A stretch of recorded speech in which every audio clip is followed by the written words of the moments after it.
This video is brought to you by BetterHelp. Albus Dumbledore is one of the most complex characters in the Harry Potter series, and the Fantastic Beasts films have only made this statement even more true. I just rewatched The Secrets of Dumbledore, and this time I really paid close attention to Albus's story, and when breaking it down, I realized that his character arc is by far the best part of this movie. It honestly goes so much deeper than any other aspect in this film series, and in this video, I'm going to break this down, explaining how Fantastic Beasts 3 got Dumbledore's character perfect. Before we start, I would like to give a huge shout out to today's sponsor, BetterHelp.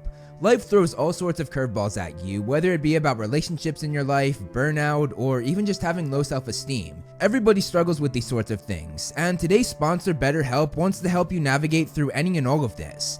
They offer licensed therapists who are trained to listen and help you. You can message your therapist in a private online environment at your convenience, kind of like texting a friend. They have a massive 20,000 therapists, meaning they can find you the perfect match. All you have to do is fill out a simple questionnaire to help assess your specific needs, and you get matched with a therapist in under 48 hours.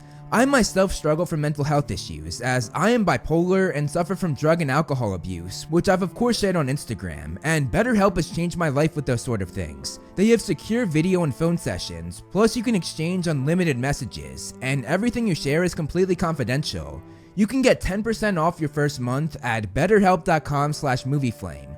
Again, just go to betterhelp.com/movieflame to get 10% off.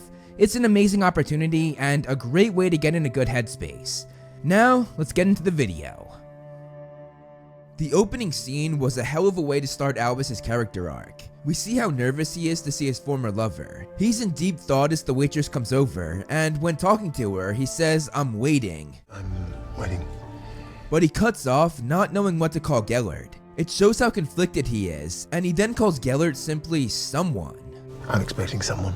It's a small detail, but it's one that shows how conflicted Albus is about his feelings for Grindelwald. He then takes a deep breath and closes his eyes, and as he does, he doesn't see Grindelwald arrive. This tiny detail has so much meaning because it's a physical representation of what happened to him as a boy. In the Deathly Hallows, he said to Harry, "Did I know in my heart of hearts what Gellert Grindelwald was? I think I did, but I closed my eyes." Just as he closed his eyes to his darkness as a boy, he again closed his eyes and missed something, this time Gellert's arrival.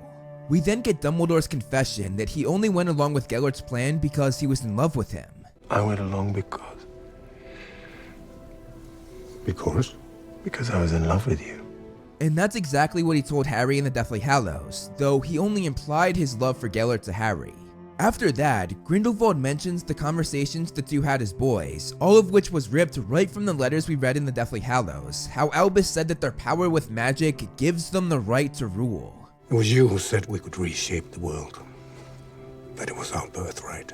The amazing part about that last line is how much weight it carried for Albus, realizing that what he said was exactly what he stood against today. He just sits there in silence for almost 25 seconds, and as his head bows, you can see how much shame is brought upon him for his past words. Albus doesn't actually say another word in this scene. He's too mortified to even keep the conversation going, and even as Grindelwald threatens him, he just sits there in silence. With or without you, I'll burn down their world, Albus. There's nothing you can do to stop me. This scene right here is key because it's the first example of Albus's mistrust in himself. We of course learned in the original series that Dumbledore never trusted himself with power. It's why he turned down the Minister of Magic job on multiple occasions, even when the entire wizarding community was asking him to lead. And that is brilliantly shown in this movie with the Qilin scene. When the Qilin approaches him, he immediately backs away and says no. No, please. This perfectly illustrates that just like the Albus from the original 7 books, he's terrified of having power. He doesn't trust himself enough to not become corrupted by it. This is of course one of the reasons why he respects Newt so much, which we found out in the last movie. Do you know why I admire you, Newt? What? More perhaps than any man I know. You do not seek power. This mistrust in himself is represented in smaller scenes throughout the film as well, like when his brother asks if he's off to save the world, and instead of saying "yes I am," which he of course was, he instead says that he himself could not do that, someone else had to do it. Off to save the world, are we? That would take a better man than me. This shows wonderful writing for Albus's character, because handing power off to others rather than taking it on himself is a theme in Albus's life. He said this to the wizarding community multiple times about the Minister of Magic job, and even at the end of this film, he tells the Chillin to pick someone else. There's another here, equally worthy. It really shows how hard he is on himself. The same can be said about how he feels about his sister Ariana. We of course learned about her death in the Deathly Hallows, but hearing it come from Albus makes it even more heartbreaking. He again puts this on himself, as he said drawing his wand was the most foolish thing he could have done. I drew my wand, which was even more foolish. Before he tells this story, every time he looked at her portrait throughout the movie, he just bowed his head, showing how much guilt and blame he had bestowed upon himself because of that fateful night. And when he tells Newt about her death, he can't even finish the final sentence. Can't say for certain it was my... And just like his disappointment in himself with Ariana, he's hard on himself again when it comes to Credence. If I'd been a better friend to Aberforth, if I'd been a better brother, he might have confided in me. Perhaps things would have been different, and this boy could have been part of our lives, part of our family. In the end, he blamed himself for how 3 family members' lives turned out: Ariana, Aberforth, and Credence. The Blood Pact is another thing that is vital to Dumbledore's character arc in this movie, and it goes way past the obvious ideology of stopping the two from fighting. The Blood Pact actually represents Dumbledore's last connection to his love relationship with Gellert. This is clear from the very beginning. As Albus remembers that day in the diner, he grips onto the Blood Pact, which is actually him gripping on to the last shred of hope that he and Grindelwald could be together. Later on, Albus actually looks at the pact and says it's beautiful. It's really quite beautiful. Which again is him seeing it not as the Blood Pact, but as his relationship with Grindelwald. Him saying that the pact is beautiful is actually him saying that their love for one another was beautiful. On top of that, when he loses control of the pact, this represents him not being able to control his lust and desire to be with Gellert. It's a constant struggle, and this was just the filmmaker's way of making a physical representation of that struggle. This becomes even more clear as the Blood Pact's destruction was sewed together so seamlessly with the destruction of Albus and Gellert's relationship. Right before it hit the ground, Grindelwald says, "Who will love you now, Dumbledore?" And then boom, it breaks, demonstrating their connection breaking. And the next line sums this up perfectly as Gellert says, We're all alone. And Albus carried that sorrow with him for his whole life, as he never got romantically involved with anyone else again. Fatefully though, not much changed for Dumbledore. He was alone in the beginning of the movie, and he's alone at the end, which is perfectly symbolized by the first and last shot of the film, both of which show Dumbledore's back to the camera. The difference is though, that he refused to accept this in the beginning, which is why he was hanging on to the Blood Pact and Grindelwald for so long. But at the end, he's fully embraced that. We see him alone, but with a smile on his face. He also used the same phrase of pick your poison at the beginning and end of the movie, and while the use of it in the beginning was dark, Can I ask what would possess you to make such a thing? Arrogance, naivety, pick your poison. the use of the line at the end was in a happy way. Thank you, Newt. Hopeful. Pick your poison. Interestingly, while Albus is able to move on, Gellert is clearly not. His screaming out to Dumbledore telling him he would be all alone was actually his own insecurities creeping up. Those words pertain more to him than to Albus, which we see quite clearly at the end of the sequence. He makes one last plea to his lost love, saying, I was never your enemy. Then, or now. but Albus refuses to acknowledge this, making the roles reverse. At the beginning of the film, it was clear that Albus was the one crippled by his love, while at the end, it's Gellert. One thing I noticed is that the number 3 is crucial to Dumbledore's character in this movie. As I said before, he felt responsible for how 3 family members' lives turned out: Ariana, Aberforth, and Credence. On top of that, I noticed that there are 3 shots of Dumbledore's back to the camera, each of which represents his state of mind. In the beginning of the movie, which is actually the first shot of the film, in the middle of the movie, and at the end. In each, it's a moment when Dumbledore has to accept something. On the first day, it's Dumbledore accepting the fact that he must face his former lover for the first time in a long time. Then with the shot of his back in the middle of the film, it's him accepting Credence as a Dumbledore and as his nephew. And finally with the shot of his back at the end, it's him accepting that he's finished with Grindelwald, and as Grindelwald said, he's accepting that he'll forever be alone. You're all alone. And the theme of the number 3 continues, as interestingly, his 3 states of mind were actually foreshadowed in a very subtle way at the beginning of the movie. When waiting for Gellert, we see a shot of him putting his spoon in the tea, and there are 3 stages of this. First, the spoon is out of the liquid, then it's a tiny bit in, and he clearly holds it there for a few seconds. And then the 3rd state is when he put the spoon fully under. Going fully under could also represent how he dove headfirst into his destiny of being alone. Dumbledore's duel with Grindelwald is something that I have to talk about in this video, because it was beautifully written, shot, and performed. The two are in the heat of battle, both evenly matched, and when they both have a clear shot at the other, they freeze. They quickly realize that the other's hand is on their heart, reminding them of the love they once shared. Their love for one another makes them stop what they're doing, and they just instinctively know that the other won't attack them any further. There's a mutual respect between the two. One of the best parts about this film was how it was able to incorporate the classic Dumbledore that we all know and love. He's of course all-knowing in this movie, as he almost always is in the original series, but that was really clear with how he had a master plan to thwart Grindelwald's sight of the future. Also, the scene where he just pulls out everything Newt needs to save Theseus was a classic Dumbledore moment, as he just automatically had everything they needed. We also saw his witty humor with the glove, which he showed many times when alone with Harry. Alas, earwax. We also got a few classic Dumbledore lines, both of which are actually my top 10 favorite quotes from him. My favorite one was probably, The fact that everything didn't go precisely to plan was precisely the plan. which is just the most Albus Dumbledore line I've ever heard. And also the line that he said to Newt at the end. There once was before, there will now be after. Funny how historic days seem so ordinary when you're living them. Which Jude Law delivered perfectly. He also whipped out his Deluminator and used it in a very creative way that nobody but Dumbledore could think of, which he also did in the Deathly Hallows when he gave it to Ron. I think that's why Dumbledore left it to me, the Deluminator. I think he knew that somehow I'd need it to find my way back, and she'd lead me. On top of that, Dumbledore's message to Vogel to do what is right and not what is easy was taken right from the original series. Do what is right, not what is easy. Soon, we must all face the choice between what is right and what is easy. And of course, his disappointment in Vogel when he didn't listen, Because Vogel chose easy over right.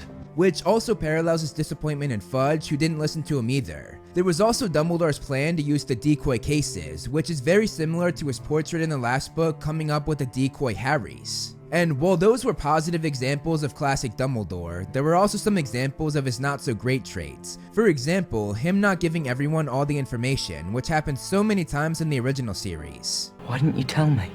In this movie, we see this with Newt's suitcase, because even when a worried Newt asked, Dumbledore did not tell him what he had done with basically Newt's entire life. The case, Yes. rest assured, it's in safe hands.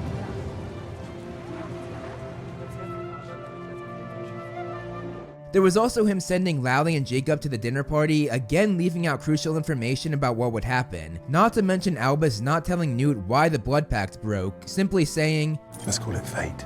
and of course the thing that he said to Bunty, No one can know everything, Newt. unless you're Dumbledore of course. Another thing this movie matched up perfectly with the original series was Vogel's line about Dumbledore not being there. Is he here? In Berlin? No, of course not. Why leave Hogwarts when the world outside is burning? It's the first example that shows how Albus put off his fight with Grindelwald for far too long, and this becomes even more meaningful as he promises Theseus he would find and stop Grindelwald. Albus, promise me you'll find him and you'll stop him. But he then waited another decade to do so. Every good character arc also shows growth with those around them, and this movie did this flawlessly. His interactions with Credence were beautifully done, especially in the moment where he realized Credence really was a Dumbledore. He apologizes to him, and afterwards, the two just stare into each other's eyes as Albus takes in his new family member, which at this point, he doesn't have much of.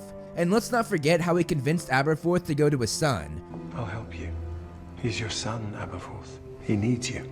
Which brings up another relationship that developed throughout the film, Albus and Aberforth. One of the most interesting scenes between the two was when Albus discussed their childhood, but Aberforth cut him off saying, I think that was wishful thinking.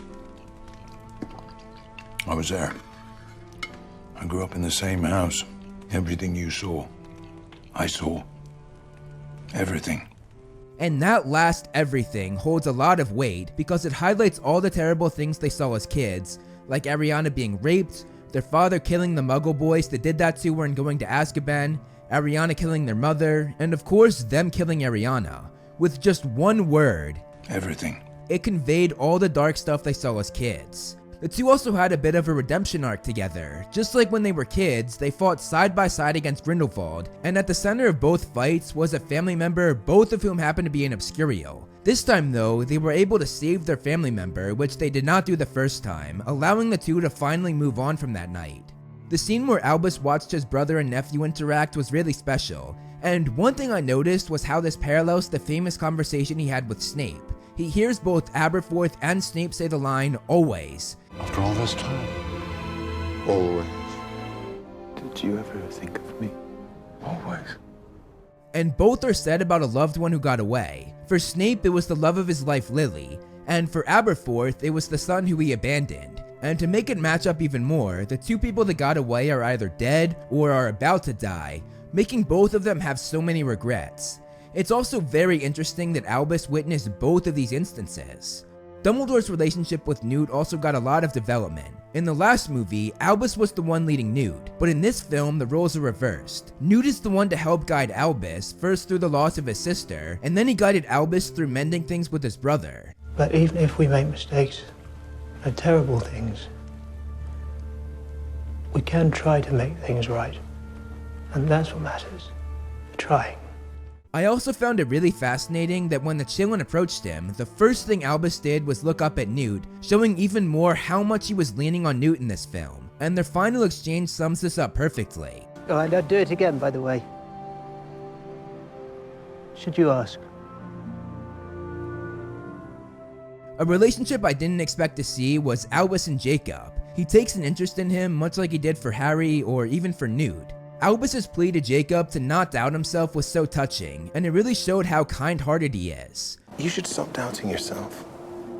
You have something most men go their entire lives without. Do you know what that is? A heart that is full. Only a truly brave man could open himself up so honestly. Their last exchange was great as well, and it too summed up their time together throughout the movie. Can I keep this for like old time's sake? I can't think of anyone more deserving. Thanks, Professor. Though this film does have some flaws, I think it's very strong when it comes to Albus's character development. I'll be honest, I was worried when they announced that he would be appearing in this movie series, but I've been pleasantly surprised at how well he's been handled, and even more, how well he fits into the story. These films have only made the character of Albus Dumbledore better, and that's a true sign of success when making a movie series like this. I'm so happy to see it. Thank you so much for watching, guys. I hope you enjoyed the video. You can follow me on Instagram to see more of my personal life, like my cute dog Loki, and some behind the scenes movie flame stuff. I also do similar content on TikTok and Twitter that I do here on this channel, so if you like what I do here, check them out. All the handles are right below me, and links are in the description. Over here are my wonderful patrons. If you want to be featured on the next video, plus get a few other perks, become a patron today. As always, if you liked the video, hit that like button and subscribe, and look out for more great movie flame videos on the way.